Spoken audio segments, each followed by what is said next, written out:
Has anybody else noticed the price of Lamborghini Gallardos and why they're not going down? They seem to be only going up, and I think I might have a reason why. And I seriously doubt that they're gonna be going down anytime soon. Let's get into it.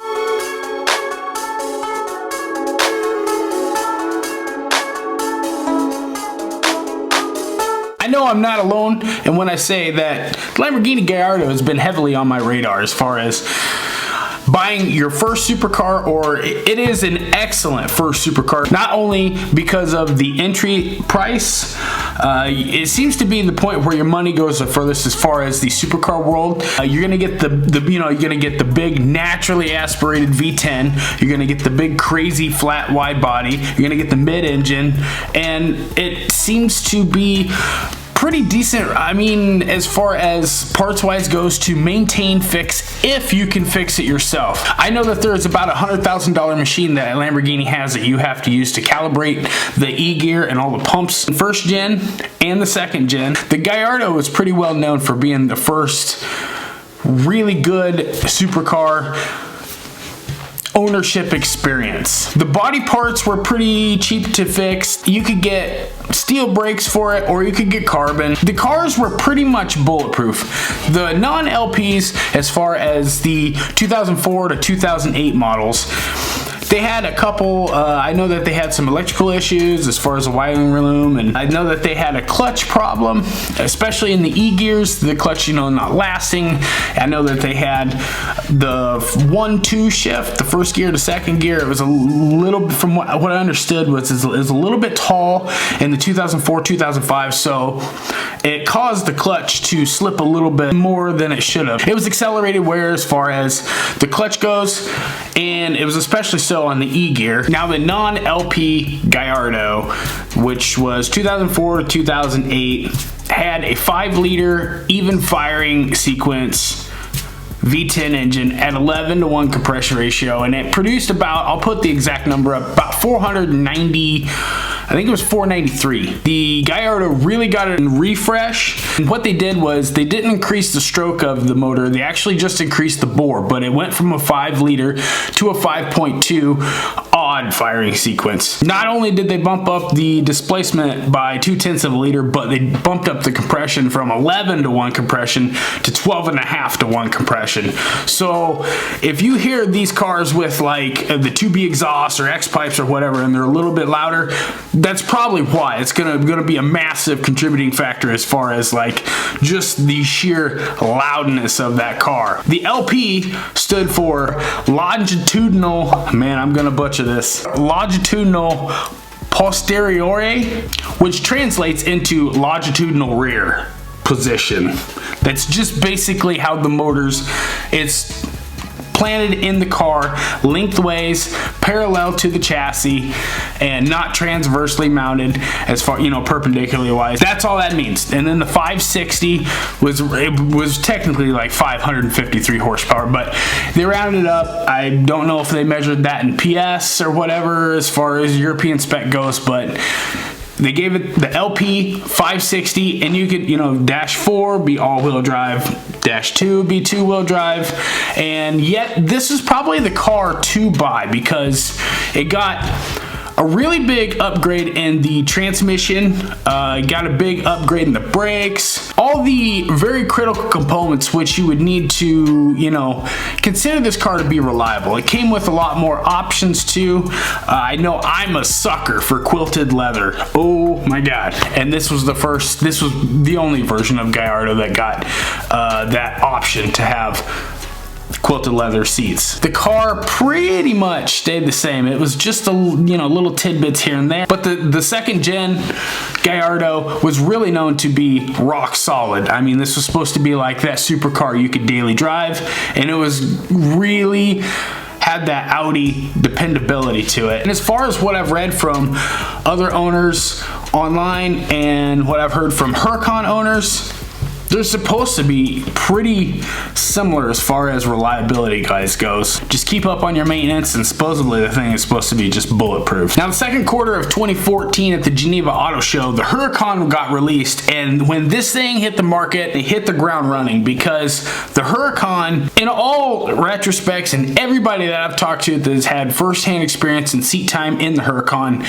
all variants of it, it was just a better car, more so than the Aventador. So that just blew sales through the roof. That dual clutch with the 5.2 and just that, you know, it took all that unreliability and added in the creature comforts and just that daily ability and rock solid reliability as far as, you know, not breaking, being able to just launch time and time and time again. Really added to the sales of this car, and it really pushed the sales through the roof. Lamborghini produced the Gallardo from 2004 to 2014 with a total units worldwide for the whole globe of 14,022 units. Now, how many have gotten stolen, wrecked, flood damage, on fire? You know, how many have survived? I mean, I'm sure there's a way to figure it out. I just haven't done the, you know, put in the legwork to do so. But 14,022 units for the whole world, that's really not a whole lot for a 10-year run. It took the Huracan 4 years and 8 months to hit the same number of units. And we still don't have the final variant. I mean, right now, I'm filming this first quarter of 2021. Depends on when you're gonna see this. Currently, we have the STO.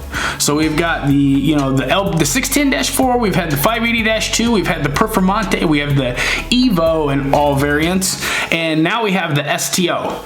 So they still haven't produced that final Huracan, and if they go the 10-year run, the fact of the exclusivity and not have, you know, having a car that is, there's not very many of them that you're not going to come across on a day-to-day basis, as far as, you know, there might not be a whole bunch in their country. That's kind of a big contributing factor as far as keeping the prices high. So they're done making the Gallardo. There are no more to be produced, and you could still get that car in a stick.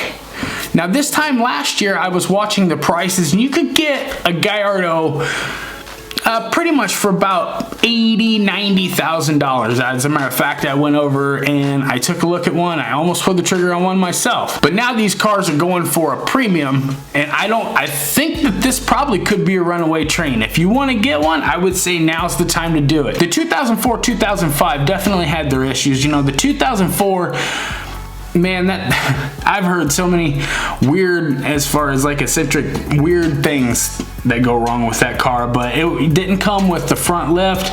But there's plenty of aftermarket available for these cars. I'm seeing salvage title, rebuilt title, flood title cars going for about what, the same price as they were last year, this time for a clean title, low mile Gallardo. I think with the Huracan coming in and making the same amount of units, with potential, if they run the full 10 years, to potentially double production of the Gallardo, I think that this is gonna push the value of a Gallardo through the roof. And if you want one, now would be the time, actually last year would be the time to get one, but now would be the time to get one, as far as any collector might be concerned. Now, as for me, I don't know if this is a car for me. It still might be. I have to wait and see as far as parts go. I'm assuming that everything is going to adjust accordingly, and prices of everything pertaining to the Lamborghini Gallardo is going to go through the roof. Every supercar on the market is coming out with the same recipe, the same formula, mid-engine, you know, either it's a minimum V8, V10, V12, whether it be on boost or not, and they're all coming out with dual clutches, some single clutch. I think now might be the time. If you want a manual Gallardo, grab one if you can. Now, I was fortunate enough to drive a Lamborghini Diablo VT, and I can tell you firsthand experience, it's a fast car, but it's nothing like overwhelmingly fast, like by today's standards. And the prices of that car went through the roof. They're starting to come back down, but it's nothing like they were 10 years ago or whatever. So I think that this might be the tipping point for the Gallardo. I know that COVID has pushed the used car market way up, but I see everything starting to relax again. Even the C8 Corvette's starting to relax again, but it seems like the Gallardo is really not. You know, these cars that are like low mile, stick shift, really doesn't matter on the color. It seems like all of them are that Midas Giallo, that yellow. Other than that, thank you guys for checking out the video. Tell me what you think, and I will catch you guys on the next one. Later.